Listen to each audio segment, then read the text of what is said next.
Hello students, morning to all of you. Last time आपण टॉरिसिलीज theorem बघितलेला होता आणि अकॉर्डिंग टू टॉरिसिलीज थेरम काय काय फॉर्म्युले आपले आले होते बघा. तर velocity of efflux is given by formula √2gh. Okay, त्याचबरोबर रेंजचा फॉर्म्युला बघितलेला होता. रेंज म्हणजे बाहेर पडणार जे इफ्लक्स जे आहे ते हॉरिझॉन्टल डिस्टन्स किती ट्रॅव्हल करणार आहे बिफोर रिचिंग द ग्राउंड, आणि त्याचा फॉर्म्युला होता 2√h into h minus h. बरोबर आहे ना. 2√, काय असणार आहे, ओरिफाईसच्या वरची हाईट इंटू ओरिफाईसच्या खालची हाईट यांचं मल्टिप्लिकेशन असतं. त्याचबरोबर आणखी आपण काय बघितलेलं होतं बघा याच्यामध्ये. याच्यानंतर आपण फॉर्म्युला बघितलेला होता, that is time to empty tank. त्याचबरोबर आरमॅक्स बघितलेलं होतं. आरमॅक्सची व्हॅल्यू काय होती, maximum range. Maximum range is always equal to काय असतं, टोटल हाईट असतं, total height of the liquid.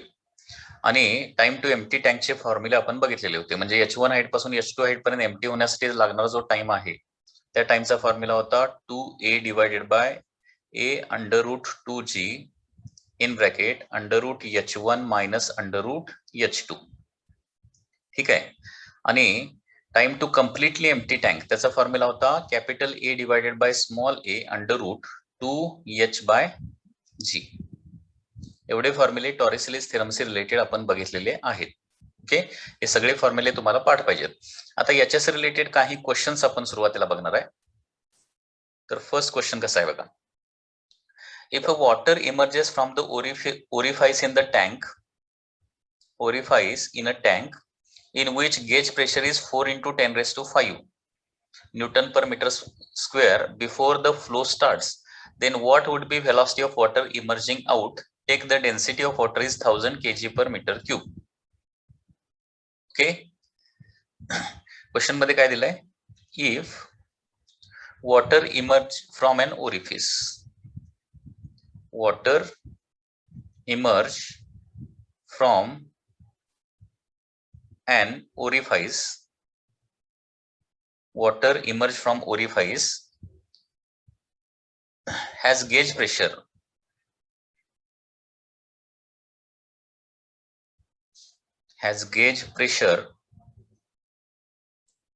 of 4 into 10 raised to 5 4 into 10 raised to 5 Newton per meter square. Okay, before flow starts,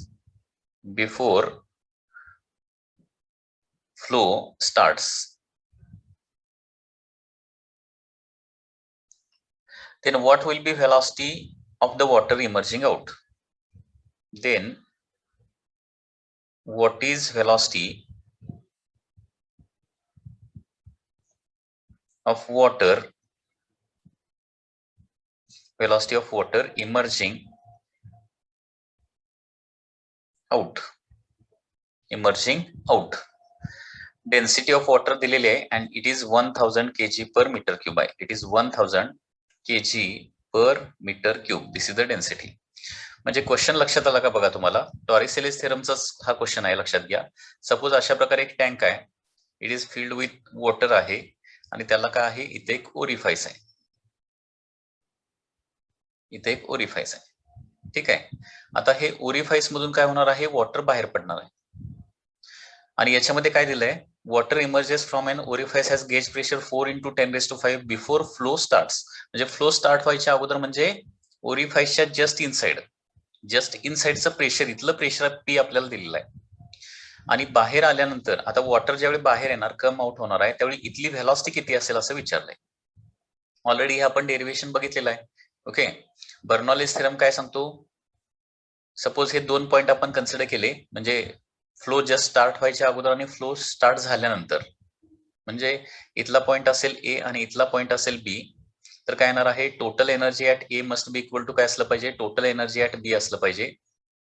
दोन्ही point same लेवलला आहेत, त्याच्यामुळे potential energy दोन्ही पॉइंटची same येणार आहे. आता टोटल एनर्जी मध्ये लेफ्ट हँड साइडला काय येणार, मग pressure energy at A plus kinetic energy at A half rho A square is equal to total energy at B म्हणजे काय येणार आहे, pressure at B plus half rho phi B square म्हणजे pressure energy plus kinetic energy is equal to pressure energy plus kinetic energy केलेलं आहे. किंवा हे तुम्ही असं पण लिहू शकताय की delta P is equal to delta K वापरून डेल्टा पी म्हणजे change in pressure is equal to change in kinetic energy formula वापरला तरी देखील तुम्हाला याचं सोल्युशन मिळणार आहे. कुठलं सोपं पडतंय ते तुम्ही वापरू शकताय. आता ए पॉइंटचं प्रेशर त्यांनी दिलेलं आहे. किती दिलेलं आहे? 4 × 10⁵ दिलेलं आहे. Okay, that is gauge pressure. A पॉइंटचं गेज प्रेशर म्हणजे ऍटमॉस्फिअरच्या वरचं प्रेशर प्लस ए पॉइंटला फ्लो अजून स्टार्ट व्हायचा आहे त्याच्यामुळे काय होणार आहे? रो इंटू व्हेलॉसिटी काय घेणार आहे? पण 0 घेणार आहे. बी पॉइंटला गेज प्रेशर म्हणजे बी पॉइंटला ऍटमॉस्फिअरिक प्रेशरच असणार आहे म्हणजे प्रेशर अबव ऍटमॉस्फिअर किती असणार आहे? 0 असणार आहे gauge pressure plus half rho इथली व्हेलॉसिटी आपल्याला काय कॅल्क्युलेट करायची आहे? That is phi square. Okay, त्याच्यामुळे काय होणार बघा? 4 × 10⁵ is equal to half rho किती येणार आहे? 1000 into phi square find out करायचा आहे.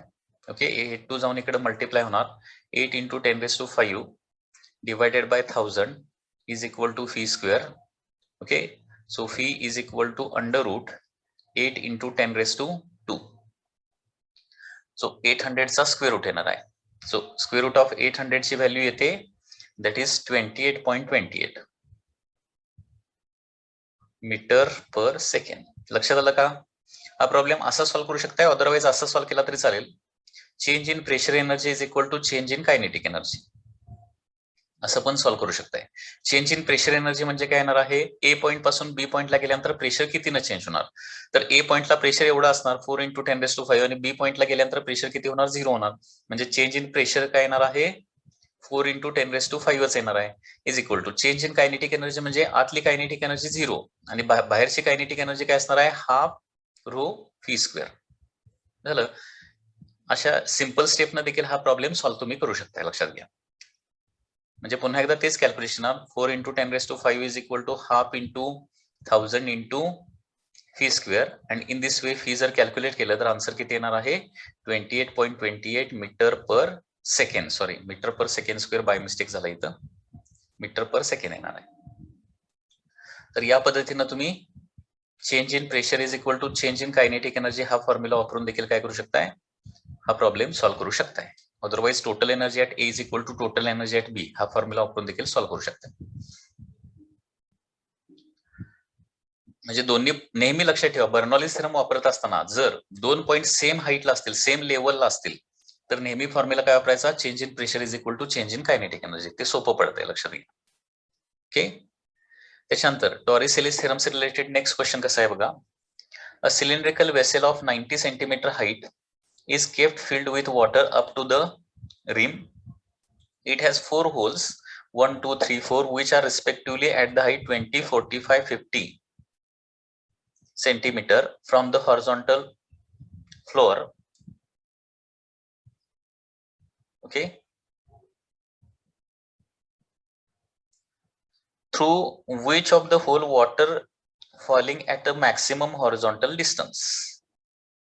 बघा, हा क्वेश्चन काय सिंपल, खूप सिंपल क्वेश्चन आहे. डायरेक्टली मी इथं त्याचं मीनिंग सांगतो तुम्हाला काय दिलेलं आहे क्वेश्चन मध्ये डायग्रामॅटिकली. अशा प्रकारे एक टँक आहे, सिलेंड्रिकल वेसल आहे, सिलेंड्रिकल वेसल आणि सिलेंड्रिकल वेसलची टोटल हाईट आहे 90 सेंटीमीटर दिले. सिलेंड्रिकल वेसलची टोटल हाईट 90 सेंटीमीटर दिले आणि तो हॉरिझॉन्टल फ्लोअरवर प्लेस केलेला आहे. ठीक आहे, आणि याला नंबर ऑफ होल्स आहेत. ओके, होल्स कुठं कुठं दिलेले आहेत बघा. It has 4 holes that is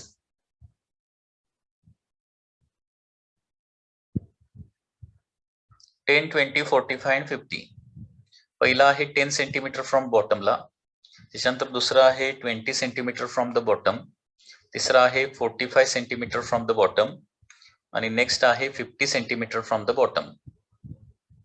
question मध्ये विचारलंय काय, कुठल्या होल मधून मॅक्सिमम हॉरिझॉन्टल रेंज आपल्याला मिळणार आहे, म्हणजे जास्तीत जास्त हाईटला जास्तीत जास्त रेंजला जाऊन काय होणार आहे, वॉटर पुढं पडणार आहे.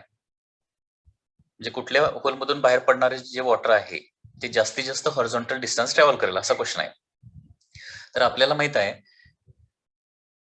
फॉर आर मॅक्सिमम रेंज मिळण्यासाठी काय लागतं, ओरिफाईस जे आहे ते h/2 ला पाहिजे. Orifice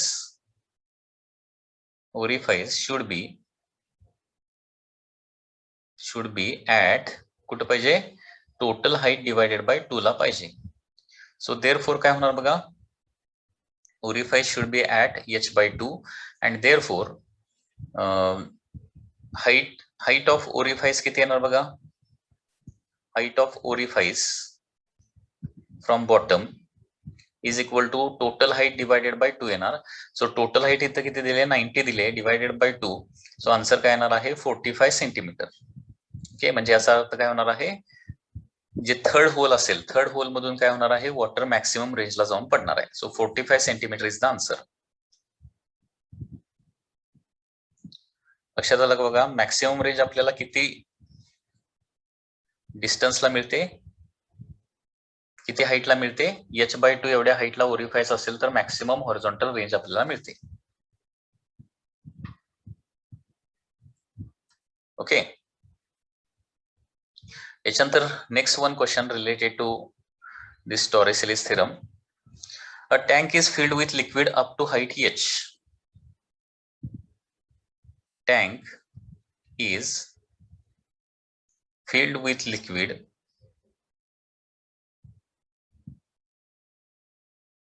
up to height h. Tank is filled with liquid up to height h, capital H. Small hole is made at the bottom of this tank. Okay, small hole bottom ला तयार केलेला आहे.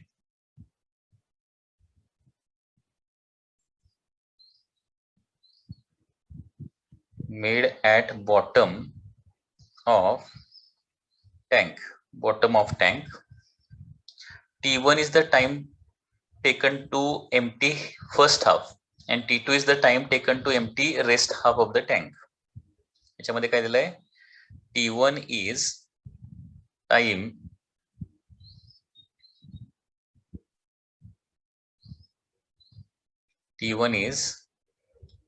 to empty first half of tank and T2 is time to empty rest half.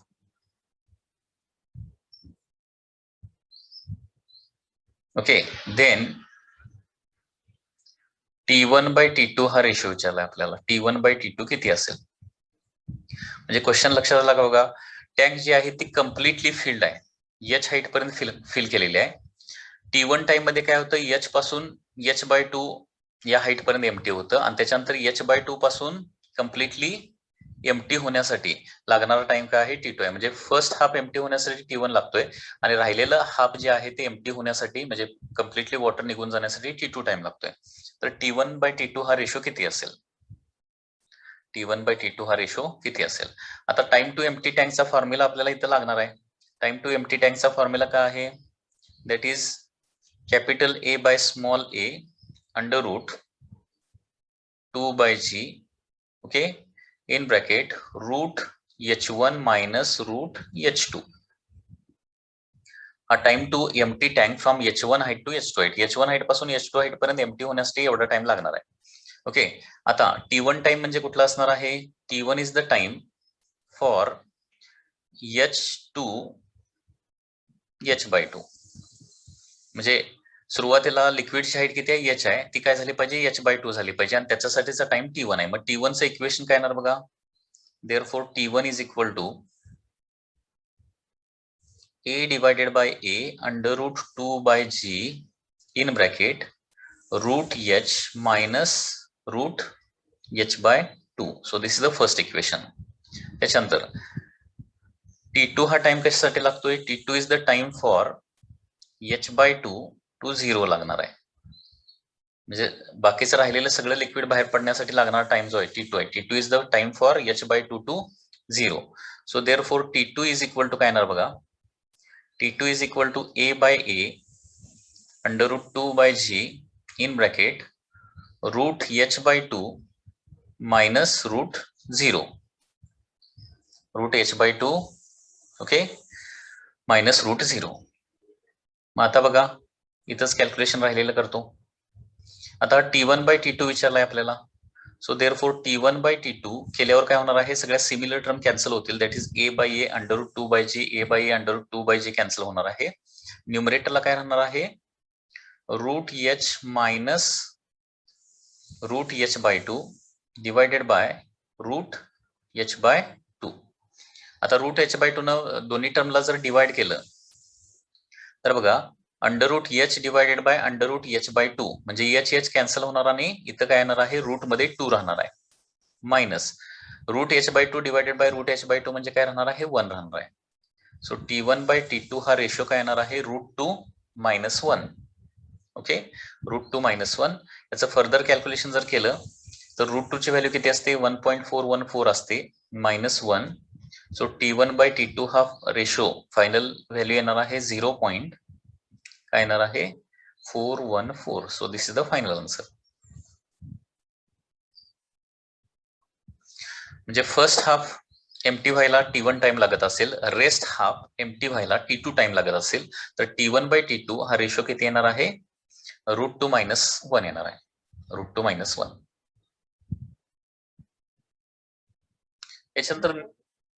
याच्यानंतर next concept कशी आहे बघा. An empty large cylindrical vessel has a hole of area small a. A large empty cylindrical vessel. A large empty cylindrical vessel has hole at bottom. Hole at bottom. Hole at bottom of area small a. Okay, large empty cylindrical vessel has hole at bottom of area small a and water is poured. Water is poured in the vessel. In the vessel, water is poured in the vessel with pipe of area capital A. With pipe of area capital A. With velocity v. With velocity v. Then water rises to maximum height of. Then water rises to maximum height of. ती height calculate करायची आहे. Height of.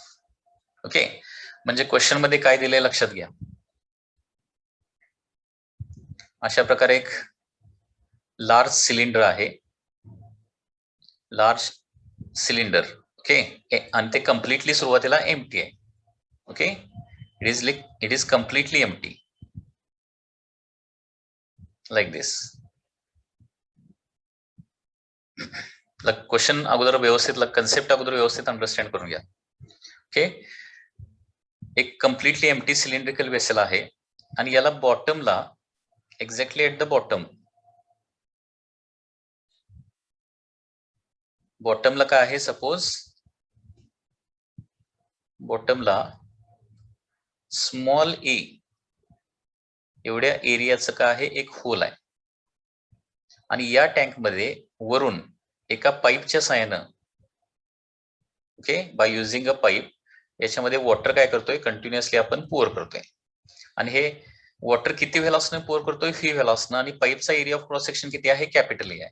ठीक आहे. आता pipe मुळे काय होणार आहे, या वेसल मध्ये काय होणार आहे, वॉटर भरलं जाणार आणि या ओरिफाईस मधून काय होणार आहे, वॉटर खाली पडणार आहे, लीक होणार आहे. ठीक आहे. तर मॅक्सिमम किती हाईटला जाऊन वॉटर काय होईल, पोहोचेल. मॅक्सिमम किती हाईटला जाऊन वॉटर पोहोचणार आहे लक्षात घ्या. ती हाईट आपल्याला काढायची आहे. मॅक्सिमम किती हाईटला जाऊन वॉटर पोहोचू शकणार आहे या वेसलमध्ये.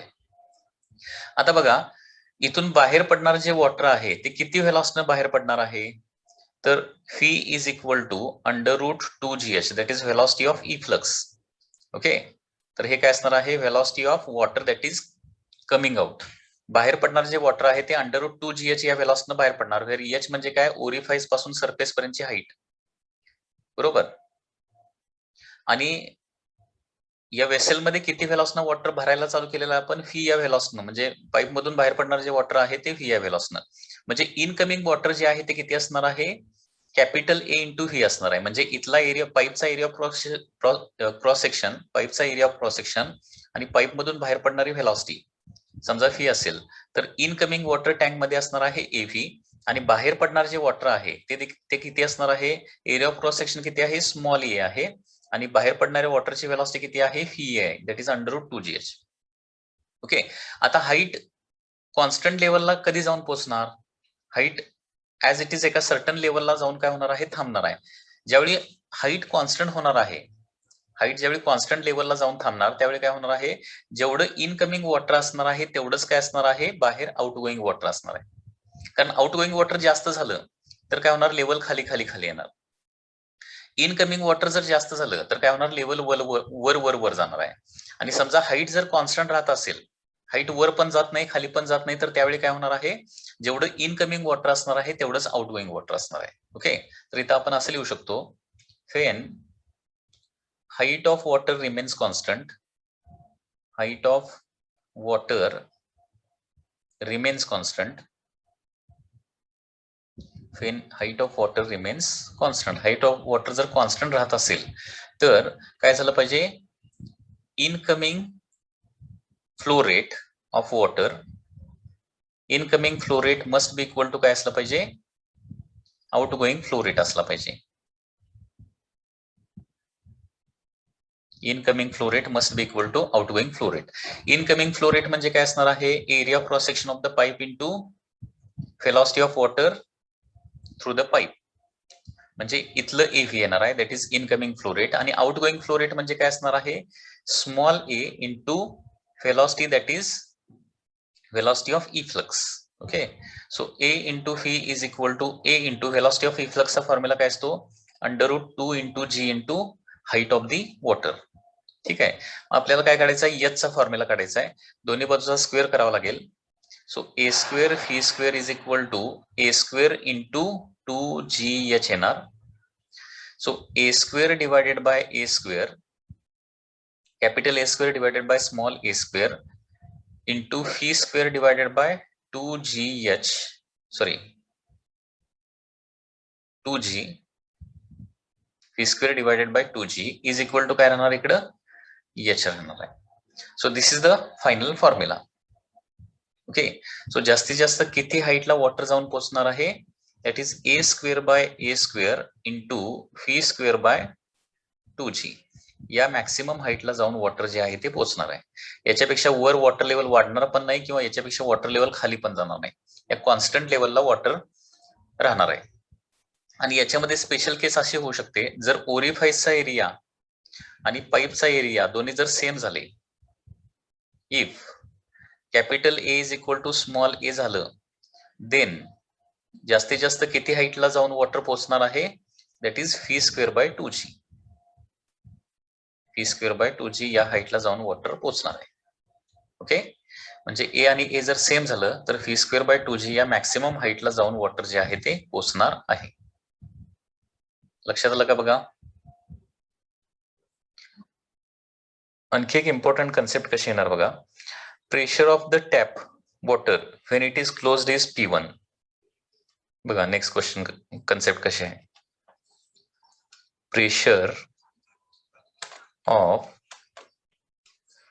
Tap water, pressure of tap water is P1 when it is closed, when it is closed, and P2 when it is open. when it is open. Pressure of tap water is P1 when it is closed and P2 when it is open. Then what is velocity? What is velocity of water? What is velocity of water coming out? Coming out when tap is opened. Okay, so this is the question.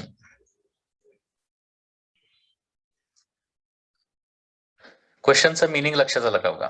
Pressure of tap water is P1 when it is closed and P2 when it is open. Then what is the velocity of water coming out when tap is open? Suppose अशा प्रकारे एक pipe आहे आणि त्या पाईपला काय आहे, एक tap बसवलेली आहे, लाईक दिस.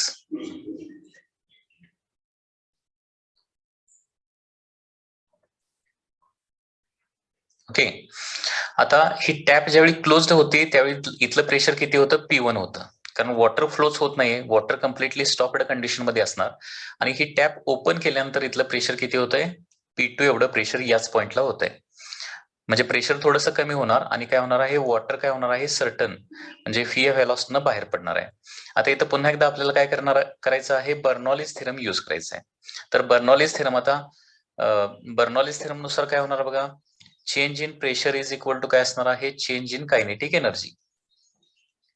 कारण इथं एकाच पॉइंटचा आपल्याला विचार करायचा आहे. ओके, म्हणजे तोच पॉइंट, त्याच पॉइंटला सुरुवातीला टोटल एनर्जी जेवढी असणार आहे तेवढीच नंतर टोटल एनर्जी असणार आहे. आणि तोच पॉइंट असल्यामुळे पोटेन्शियल एनर्जी तर काय डिफरंट येणार नाहीये. सुरुवातीला जेवढी पोटेन्शियल एनर्जी असणार तेवढीच नंतर पोटेन्शियल एनर्जी असणार आहे. आणि पोटेन्शियल एनर्जी सेम असेल तर बर्नॉलीज थेरम काय सांगतो, change in pressure is equal to change in kinetic energy. आता चेंज इन प्रेशर किती होणार, तर सुरुवातीला प्रेशर P1 होतं, नंतर प्रेशर P2 होणार आहे. सो चेंज इन प्रेशर होणार आहे P1 मायनस P2. आता चेंज इन कायनेटिक एनर्जी म्हणजे सुरुवातीला कायनेटिक एनर्जी 0 होती आणि फायनल कायनेटिक एनर्जी म्हणजे वॉटर जर फ्लो व्हायला लागलं तर फायनल कायनेटिक एनर्जी काय होणार आहे, हाफ रो व्ही स्क्वेअर. म्हणजे चेंज इन कायनेटिक एनर्जी होणार आहे half rho V square.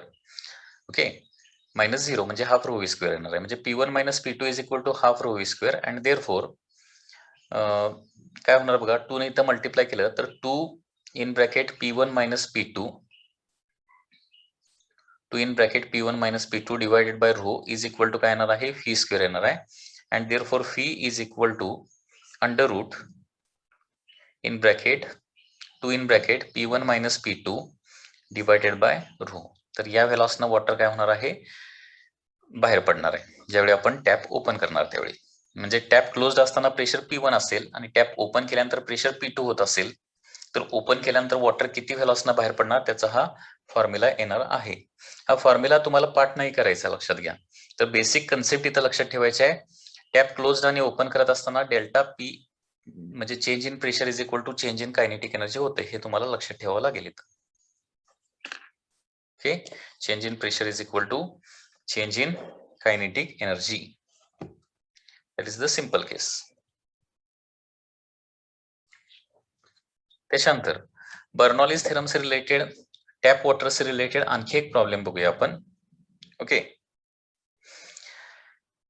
Next आहे, if water is flowing out from a tap of area capital A. बघा काय दिलंय, water is flowing out, water is flowing out from tap, water is flowing out from a tap of area capital A, vertically downward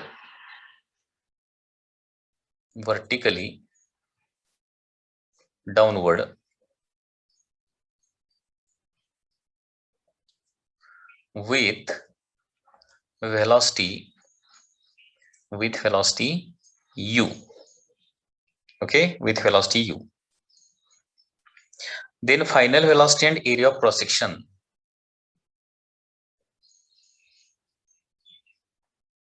Vertically downward with velocity u.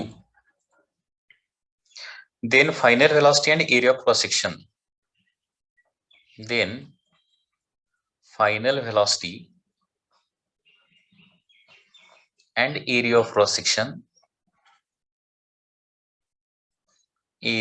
of cross section at distance x below the tap, at distance x below tap is. म्हणजे आता इथं आपल्याला दोन गोष्टी calculate करायच्या आहेत, final velocity आणि area of cross section, या दोन्ही गोष्टी आपल्याला कॅल्क्युलेट करायच्या आहे. आधी या कन्सेप्टचा, क्वेश्चनचा मिनिंग लक्षात घ्या. सपोज अशा प्रकारे एक टॅप आहे, ओके, आणि या टॅपचा एरिया जो आहे, टॅपचं जे ओपनिंग आहे त्याचा एरिया किती आहे, कॅपिटल ई आहे, आणि इथून बाहेर पडणार जे वॉटर आहे ते किती व्हेलॉसनं बाहेर पडतं, यू व्हेलॉसनं बाहेर पडतं. आता तुम्ही ऑब्झर्व केलेलं असेल की ज्यावेळी एखाद्या टॅप मधून वॉटर बाहेर पडतं त्यावेळी खाली जाईल तसं त्याचा एरिया ऑफ क्रॉस सेक्शन काय होतो, कमी कमी कमी होत जातो. एरिया ऑफ क्रॉस सेक्शन काय होतो, कमी कमी कमी होत जातो. ठीक आहे, या पद्धतीनं. तर सुरुवातीचा area of cross section A आहे आणि इथली व्हेलॉसिटी किती आहे, यू इतकी आहे. यू व्हेलॉसनं वॉटर बाहेर पडतंय टॅप मधून.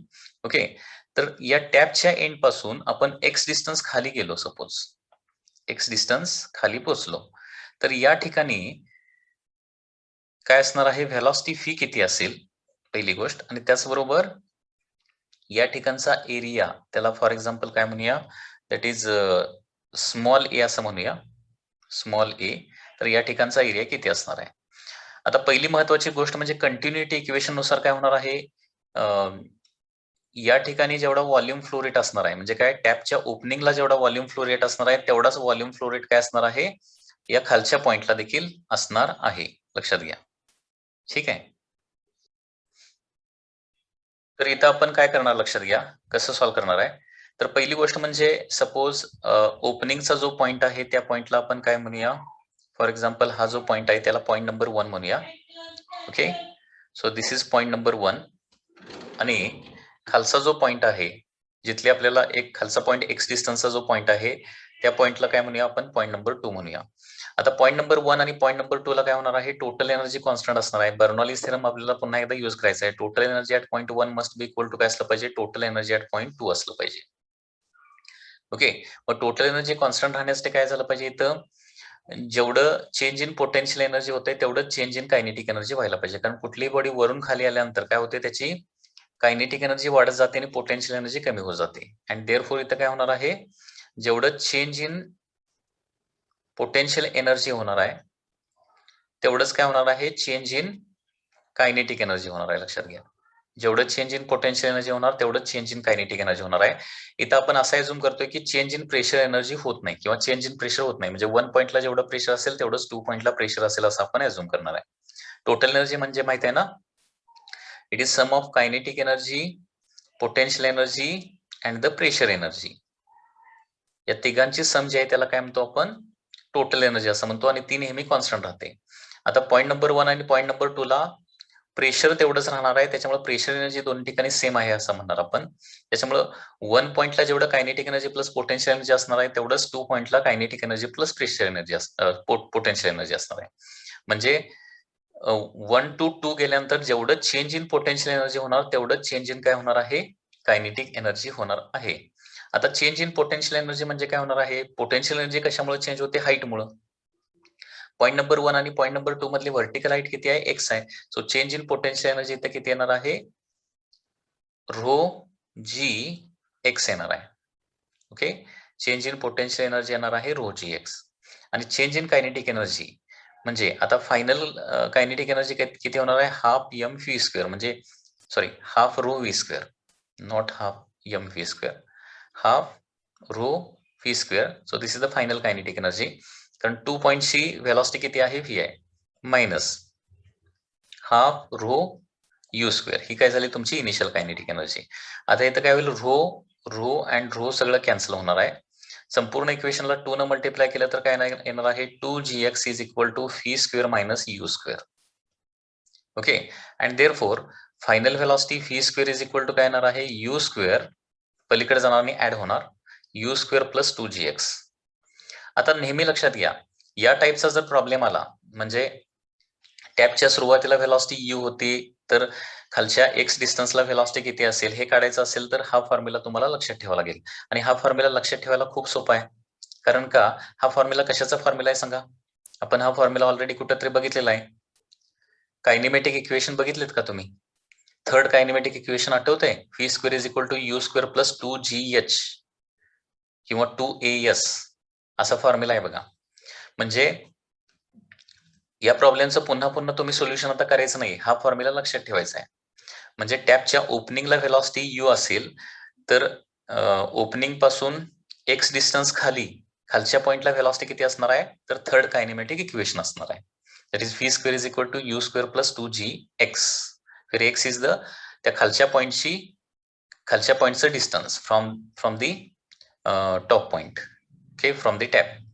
That is V square is equal to U square minus 2GX. हे इक्वेशन वापरून काय करू शकताय? त्या सेकंड पॉइंटची व्हेलॉसिटी तुम्ही काढू शकताय. म्हणजे थोडक्यात सेकंड पॉइंट, फर्स्ट पॉइंटची व्हेलॉसिटी दिलेली असेल, सेकंड पॉइंटची खालच्या पॉइंटची व्हेलॉसिटी काढायची असेल तर थर्ड कायनेमॅटिक इक्वेशन येतंय. हे तुम्हाला लक्षात आलं पाहिजे. ओके. त्याचबरोबर आता या ठिकाणची व्हेलॉसिटी मिळाली तर या ठिकाणचा एरिया ऑफ क्रॉस सेक्शन कसा मिळणार? कारण फायनल व्हेलॉसिटी तर आपल्याला मिळालेली आहे. आता एरिया ऑफ क्रॉस सेक्शन त्या ठिकाणचा काढायचा आहे. आता बघा, पॉइंट नंबर 1 ला जेवढा व्हॉल्यूम फ्लो रेट असणार आहे तेवढाच फ्लो रेट काय असणार आहे? पॉइंट नंबर 2 ला असणार आहे. बघा, volume flow rate at 1 must be equal to काय असलं पाहिजे? व्हॉल्यूम फ्लो रेट ऍट 2 असलं पाहिजे. ऍट 2 असलं पाहिजे. व्हॉल्यूम फ्लो रेट ऍट 1 म्हणजे काय येणार आहे? A इंटू यू येणार आहे. कारण इथला area of cross section A आहे आणि इथली व्हेलॉसिटी यू आहे. म्हणजे व्हॉल्यूम फ्लो रेटचा फॉर्म्युला माहिती पाहिजे. Area of cross section into velocity असतं. त्याच्यानंतर व्हॉल्यूम फ्लो रेट ऍट 2 काय असणार बघा? तिथला एरिया ऑफ क्रॉस सेक्शन आहे स्मॉल ए आणि तिथली व्हेलॉसिटी व्ही जी आपल्याला या थर्ड कायनेमॅटिक इक्वेशन वरून मिळणार आहे. देअरफॉर त्या ठिकाणचा area of cross section small A is equal to काय येणार बघा? Capital A into small U divided by capital V. या पद्धतीने तुम्ही एरिया ऑफ क्रॉस सेक्शन काढू शकताय. ठीक आहे. आता याच्याच रिलेटेड डीसी पांडे मधला एक क्वेश्चन बघूया. क्वेश्चन कसा आहे बघा.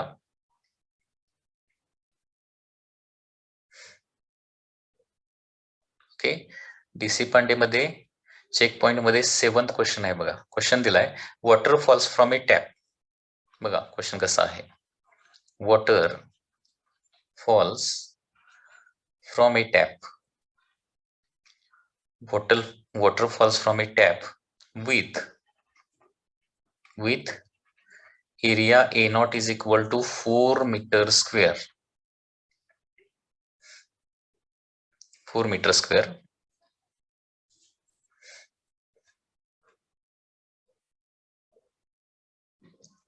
square.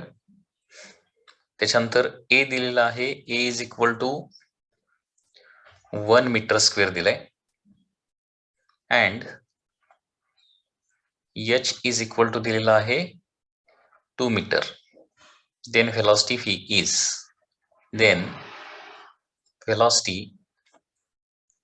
V is त्या पॉइंटची व्हेलॉसिटी काढायला सांगितले.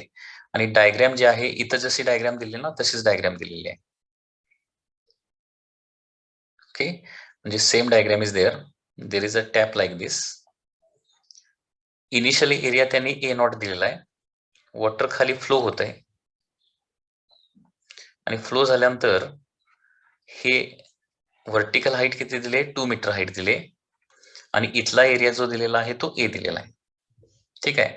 आणि याच्यावरून कॅल्क्युलेट करून इथली व्हेलॉसिटी तुम्हाला कॅल्क्युलेट करायला सांगितले. इनिशियल व्हेलॉसिटी तर प्रॉब्लेम मध्ये दिलेलीच नाहीये आपल्याला, बरोबर आहे ना. मग आता कसं कॅल्क्युलेट करता येईल? देन व्हेलॉसिटी व्ही इज म्हणजे या पॉइंटची व्हेलॉसिटी, इथली व्हेलॉसिटी किती आहे? व्ही नॉट आहे आणि इथली व्हेलॉसिटी सपोज व्ही आहे. तर ही व्हेलॉसिटी व्ही कॅल्क्युलेट करायला सांगितले. ओके, कसं येणार बघा. According to this first equation V square is equal to V nought square plus काय येणार आहे? 2 इंटू जी ची व्हॅल्यू काय करूया आपण? 10 घेऊया. जी इंटू व्हर्टिकल हाईट किती दिले? 2 दिले. त्यामुळे V square is equal to काय येणार आहे? व्ही नॉट स्क्वेअर प्लस काय येणार आहे? 40 येणार. हे झालं तुमचं फर्स्ट इक्वेशन. आणि second equation that is volume flow rate काय असतो, जेवढा व्हॉल्यूम फ्लो रेट फर्स्ट पॉइंटला असणार आहे तेवढाच व्हॉल्यूम फ्लो रेट सेकंड पॉइंटला असणार आहे. म्हणजे A naught into V not is equal to A into V असणार आहे. ओके, ए नॉट म्हणजे सुरुवातीचा एरिया किती दिलाय 4, तिथली व्हेलॉसिटी किती आहे V not is equal to नंतरचा एरिया किती दिलाय, नंतरचा एरिया दिलाय 1 आणि तिथली व्हेलॉसिटी किती आहे व्ही आहे. म्हणजे 4 V not is equal to V आहे. हे झालं तुमचं सेकंड इक्वेशन. आता हे दोन इक्वेशनचा वापर करून आपल्याला काय कॅल्क्युलेट करायला सांगितले, त्यांनी क्वेश्चन मध्ये व्हेलॉसिटी व्ही कॅल्क्युलेट करायला सांगितले, म्हणजे बॉटम पॉइंटची व्हेलॉसिटी. म्हणजे आपल्याला त्याच्यासाठी फर्स्ट कायनेमॅटिक इक्वेशन मधलं काय करावं लागेल, व्ही नॉट रिप्लेस करावं लागेल. सो देअरफॉर काय होणार बघा, V square is equal to V nought square म्हणजे काय होणार, व्ही बाय 4 चा स्क्वेअर म्हणजे व्ही स्क्वेअर बाय 16 होणार ना, व्ही स्क्वेअर बाय 16 प्लस 40 होणार आहे. मग हे LHS ला आणूया. So V square minus V square by 16 is equal to काय येणार आहे 40 येणार. And therefore 15 by 16 V square is equal to 40 येणार. So V square is equal to काय येणार 40 इंटू 16 डिवायडेड बाय 15 होणार आहे. आणि हे कॅल्क्युलेशन आपल्याला करावं लागणार आहे. ओके, कॅल्क्युलेशन किती येतं हे बघा.